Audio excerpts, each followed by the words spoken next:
Hi,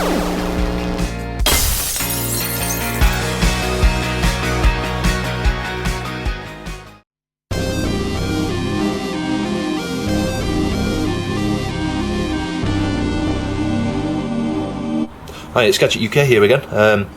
Exciting moment here for me. I've always been a big fan of the Atari Lynx. You know, as you'll see if you watch some of my other videos, I've done a bit of homebrew development for the Lynx. I was fond of it when these things were around. I had a couple back in the day. In fact, I had 2 or 3. I had one originally and swapped it for a Game Boy, and then a few years later I got another one, and then I went out and bought another one, the Mark II. I had quite a few games back then, 9 or 10 I think, different games, but these are brilliant systems. The only thing is they were always let down by the screen, the LCD screens, and actually in recent times they've been a lot, they've become a common failure point on Lynxes, and you'll see loads of them on eBay with faulty screens. So a nice chap called McWill on the AtariAge forum sort of sprang from nowhere really, just one day before Christmas, and said, I think he posted on Vertex thread. He's a nice French chap who's been working on a VGA out mod. Now I pre-ordered one of those from Vertex. He was going to try and get them out by Christmas. Not been able to get hold of him since. I guess he's busy with work and family life and stuff, so hopefully that will materialise at some point. But in the meantime, as I say, McWill posted on that thread and said, actually I've got a VGA mod here that I've been, a prototype that's been working for 12 months. I'm not sure, is that just a bit of dirt? Hopefully it's not the screen. Yeah, it's just protective cover. Sidetracking myself there. So McWill then said he would sell these. He's going to produce a batch of them and sell them for, I think, €95, which is very good value, really, because you get the screen and you get a VGA connector. So this outputs VGA as well by using the backlight switch. And yeah, I'm very impressed. I'm more than very impressed. Seriously, this is very professional. I'll just show you here. It's come with a proper invoice and stuff. I've bought a second screen with this because I overpaid, and I was quite happy. I was quite happy for him to just keep the extra money anyway, because I think he's done a fantastic job on these. So I've got a spare screen. That's great. But anyway, yeah. Sorry, I'm that excited here. I'm losing my thought train. Yeah, so €95 for this board, and what's really nice about this is beyond a standard homebrew hack / mod, enhancement that you could typically buy, in the sense that it's very much akin with I compare it to the EverDrive in terms of the quality of manufacture here. This is absolutely exceptional. I don't know if you can see the solder points are fantastic. I don't know whether he's manufactured these himself. I guess he will have done. But he's done a superb job. The soldering is awesome. It really is. I've never seen such good solder for a small project like this before. It's very, very good, very clean, very tidy. There's no marks or flux or damage or any of that sort of stuff. It's perfect, absolutely perfect. And the nice thing is with this, he's assembled it all on a PCB. The one candle, and the candle's another VGA mod that was supposed to be coming out for the Lynx. Candle, I think it's called Sebastian. He's also on the AtariAge forum, and I pre-ordered one of his VGA mods as well. That was like 18 months ago or something, 2 years ago. He seems to have disappeared. I don't know. I think he's had family problems and work problems and things, so maybe that will transpire at some point. So it'll be interesting to see how Candles compares to this, if it ever turns up, and Vertex VGA out mod, versus the VGA on this. But this is just super high quality in terms of the assembly here and the design, just the way he's laid everything out with regards, you've got the screw mounts here.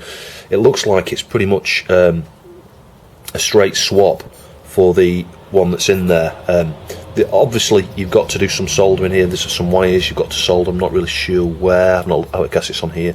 That's for the VGA connector actually, I think. Yeah, it's going to be these ones down here.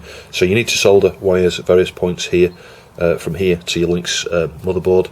It's important to note this only at the moment works on Lynx 2. I think the screens were slightly different between the 2 revisions of Lynx, so I'll be surprised if it doesn't do a Lynx 1 replacement screen. But yeah, this without sort of any kind of mod, I don't think you would be able to get this working in the Lynx 1. It might be too different. The interface to the screen there might be too different to get it working in a Lynx 1. I've got no idea. I've never looked much at how that works, but yeah, so this should be just a case, like I say, screw it in and solder some wires on, and we should have VGA, which is awesome.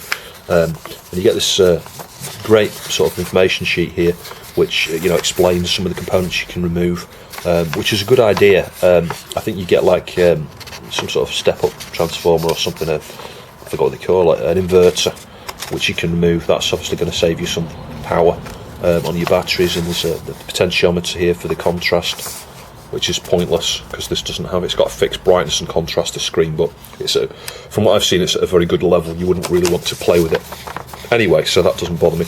And in the gap that you've got there, you can just cut a bit of the case out a little bit and then fit your VGA connector. So that's that. And I think there's also, it mentions here, there's a couple of other components, a coil, a couple of transistors, a couple of caps, and they all relate to that. In fact, they're all in that box, I think. They all relate to the power, the voltage that's provided for the standard, the backlight in the standard screen. So that's not required.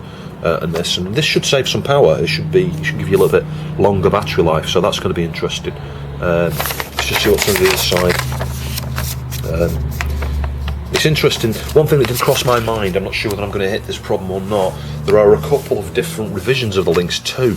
I do know that some of the pin outs, there's one particular pin or two particular pins are different on the cartridge, not the cartridge but the ribbon, the video cable connector there, so might run into some issues with that. I don't know whether that's something he's noticed or not.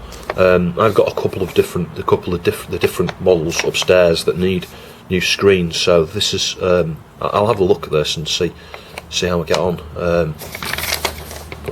Yeah, so there's another wire, a backlight button, pin number 4. Yeah, okay, so very interesting. Anyway, I'll get my Lynx now, and we'll take the back off and I'll show you what's what. So here's the donor Lynx. You can see the screen on this one's not too bad. I will keep the screen. You've just got this like this pixelization, and you can see it down there. Those white pixels looks more visible like that. They're just permanently stuck on. But you can see, yeah, it's not so bad. When you've got a screen like that, well, you can still see it. I can still see it pretty clearly here. So we'll get the lid off this. In order to get inside these, I'll just take the card out. I'll zoom back out again. You've got to take the rubber grips off here. They just sort of pull off. They're held on with like double-sided tape. I've actually restuck these down in the past. You can see the new double-sided tape's on there, so that's quite a good thing to do when you want to stick them back on, because the adhesive that's on there is probably aged and you probably won't stick back on very well. I'll perhaps put some new tape on those after. But as you can see, on both sides you've got 4 screws, and then there's also, it might be missing on this one, you take the battery flap off. I know it's there. You have a screw inside there as well. So once you've got those 5 screws out, the top and bottom halves should separate.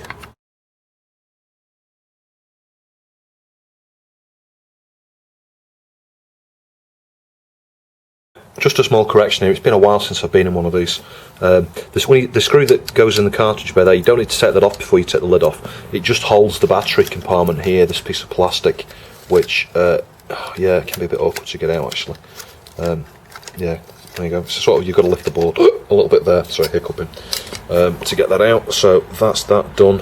I've got another one here as well. This one's not quite as good. The screen's got just a little mark there. It's a bit dirty. But it's in good condition generally. It probably needs the MOSFET fixing on this one, but again, yeah, this is a good candidate I think for one of the other VGA mods, perhaps when Candle gets his done, or the one from Furtek. They might end up complementing each of those actually, because I think Candle's, I'm not sure whether Candle's outputs a VGA or not, whether that's not a separate optional thing. But anyway, in any case, so we're in here now. So if we just gently sort of lift this board a little bit. It has been a while since I've been inside one of these, so we'll just turn it this way. Now, I hope this is the right revision, because like I say, there are a couple of these different revisions. God, I don't remember it being this difficult to work with. Seriously don't. Yeah, we'll disconnect the speaker, I think, while we're there. Yeah, you've got to do it this way, I think. If you lift these up like that and pull the ribbons out, It's funny the things you forget. I think the last time I was in a Lynx was about 2 or 3 years ago. It was when I first got into the retro scene. Started with a Lynx 2, and then got a Lynx 1, but yeah, I went in and out of quite a few at the time, and I just forgotten. I just couldn't remember. I didn't remember there had been 2 connectors there, but yeah, clearly there is. So we'll just put the board to the side for the moment. I just want to remove the screen. I'm not going to screw this one in yet because obviously the solder points are on the underside. So you know you don't want to fit it until you've done all the wiring, you've tested it, and then you want to put it in place. I might leave that screen there just for the moment. Actually, it's not doing anything, is it? Because I can test it without that top half on. But it's worth keeping your old screen anyway. Don't throw it away because you've got the backlight in there. You know that backlight could be worth something to someone at some point. And as you've seen with this one, you know, it's not completely dead, so I wouldn't throw that away anyway. I would keep that. It's useful for testing, and I guess it's worth something, you know, in terms of, you know, its value. At least it still works to the point where you can still play a game on it. So I wouldn't throw that away necessarily. Hope I'm not. Well, yeah. I was going to say I hope I'm not going to have any problems on this because there's this large piece of shield in here.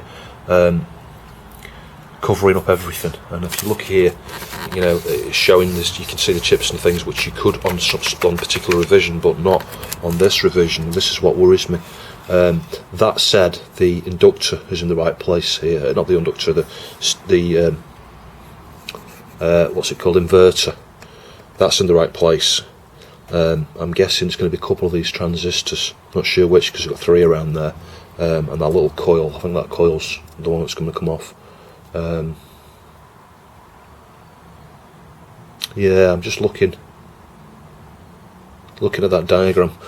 If you look, is it on the other side? Yeah, it's on that side. If we look here, you can see you've got the inverter. I'm not sure what he's showing to remove. Presumably you can move this cap here. You can move those 2 transistors. That's an inductor, and that cap. I think that's it. I think it's just those components around there. So it should be all right. It looks the same. If you look where these components are, they're in the same places. There's nothing massively different about this. It's just the pin-out stuff. I know the pin-outs are different. Let's say there's 2 different revisions of these, and it might depend where they were manufactured. And 1 or 2 of the pins are in a different position, I think, on there. At least that's my understanding anyway. I know we discussed it on the AtariAge forum for a little bit. In fact, it was one of the last things we said to Candle before he mysteriously disappeared off the scene, whether it stressed him out and he decided it wasn't worth doing the VJ mod because of the 2 different revisions plus the Lynx 1. Maybe, I don't know, I doubt it. I think he's just been busy. So anyway, I think what I'll do now is I'll get some wires, attach some wires to the points and things on here, and then remove the components from here. So I won't show you too much of this. You've seen it all before, 1,000 times before, I'm sure. Just for people that perhaps haven't, just, you know, add a bit of solder, leave it heating for 2 or 3 seconds. You know, ideally you want a temperature controlled iron, but something like a 15 watt iron is okay. It's ideally suited to something like this. You might just struggle with the ground plane due to the amount of heat it will absorb. But it should be alright, I think. The main thing is just to make sure you can, you know, you have got all the solder off, and you can see, as you can see on those ones there, I don't know how well it's coming out, they're nice, and those ones are nice and free. I just need to just wiggle them with a screwdriver or something I need to do. Let's just give that one another go, because I'm not convinced that's particularly clean. And if all the solder's not coming off, just leave the iron on there a bit longer. This one might be the ground plane, I'm not sure. It feels like it's absorbing a bit of heat, that. So we'll just give that a few seconds. Yeah, there's a bit of rogue solder on there. Let's just give it another go. I'm not convinced that's completely clean. I'm pretty sure that is the ground plane, because that is absorbing a lot more heat. The key, like I say, is to heat it for a longer period of time to give the heat time to transfer through the board. That's not so bad. So there you go, there's the components I've removed. As you can see, and I just lightly clean this up. I haven't bothered to unblock one of these holes. I think one of them, that one's going to be the ground point anyway, I think, I can't remember. But yep, that's looking good. So I'll get some wires onto that LCD screen now on the underneath part of it. Right, I've got my wires joined up now. Still got the protective cover on the screen, everything's gone according to plan, so I'll remove this now, mount it in there, connect my ribbons back up, because one of these is for your controls. In fact, the screen one you don't need to do anything with, I think. Well, it's not going to be there. Connect your control ribbon up, and then we'll power it up and see what happens. Wow. Not sure how well that's coming out on here, due to all the glare and stuff. But that's superb. At the moment I've still got the screen protector, you can see a bubble there. I can only hold it with one screw just to test it. So I'll just quickly take it back to bits again, remove that protector and screw it all in properly. But that is really, really sweet. Really impressed with that. Superb. For the moment I've not connected the backlight thing for the VGA out. I'm just going to use this as is until I've tested it a little bit. I'm not that bothered about the VGA out, to be honest, because I've got one of those coming from Furtek anyway, which I'll probably implement in the other Lynx I've got. But yeah, I'll just sort that screen out now, mount it all, put the case back together and we'll have a look at it. There we go, that's absolutely sweet. It really is. Yeah, really clear, vibrant colours, very sharp. Awesome. I need to clean the screen, and you can see you've got a bit of streakiness on here. It needs a bit of clean with some plastic cleaner. But yeah, there's no dust or anything inside it. I made sure of that. Use the microfiber cloth on the inside first, just to vac it out, just make sure you've not got a single particle of dust in there, because it'll bug you for weeks and months afterwards. But that's great. Really, really impressed. McWill has done a superb job on this. So I just thought I'd check out my Lynx port of Alien here, see what this looks like on the new LCD. Sorry, there's still an awful glare there, but you can see the colours come out really well. I'm trying to get this at an angle so it looks best, really. I guess it's about as good as it's going to get. Let's just have a quick look at some of the screens on here. Picture of Alison, see what that looks like. Yeah, I would say there's something to be said actually about the original Lynx screen regards the scanline type effect you get, because of the you get like lines in between each of the pixels, you know, separating them, gaps if you like. This is absolutely perfect, crystal clear, but it can look a little bit more blocky as a result because of how clear it is. But that's a minor thing really. I mean, actually, when you look how clear this is clear and bright and all the rest of it, and the battery life should be better. But that is really, really impressive. Check out the links on this video if you want to buy one of these, you know, order from McWill. We'll just test. I think the flip should still work. Yeah, it does, because that's done by the Lynx. So you still got the flip, and obviously if I press the backlight, I don't think anything's going to happen at the moment. No, it's not, because that's just not connected to anything at all, the way I've wired this. So that's okay. Normally, if you press the backlight, you'll have the VGA connector up here, and it'll switch to the VGA connector. If you want to watch a more in-depth review of this bit of kit, you know, this LCD screen, check out VectrexRoli's channel. I'll put a link below on this video. But yeah, he's done a fantastic job. He really has. The other thing, you know, find small things. It's the small details. When I look at the size of this screen, he's got this down to within 0.5 millimetre of the exact size that's required. You know, if you look at the bottom here where it says Corridor 1, it's not like off the screen, it's just like the original was. I find it remarkable he's managed to get an LCD exactly the right size there. What a brilliant job he's done. Tats off to him. I mean, I've said the same thing all the way through this video. I'm very, very, very impressed. This guy is extremely talented and deserves some recognition for this, and hopefully he'll get a lot of sales and make some good money from it. If anything, I actually think he's selling these underpriced. You know, he could be making more money off these. 90 euros, yeah, 95 euros, it's a lot of money. Translate to about £70 or something, but for what you get, you know, for people who want one of these for a Lynx, I think most people wouldn't find that too expensive. And it's a lot of money, don't get me wrong, but is it value for money? Yeah, absolutely, absolutely, without a shadow of a doubt.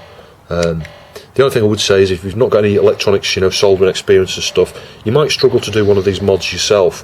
You might be better off sending your links to him for him to modify it, and it might cost a bit more for him to do that. I don't know, another 20-30 euros presumably, but well worth considering. To be fair, it wasn't too hard to solder this. You know, there wasn't the wires are quite easy to do.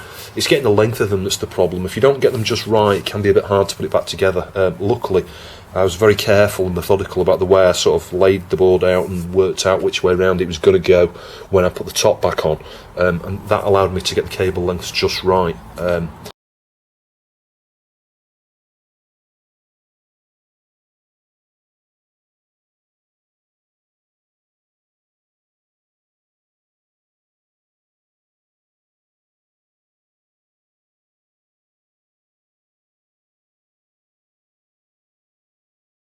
Anyway, thanks for watching, and I'll see you soon.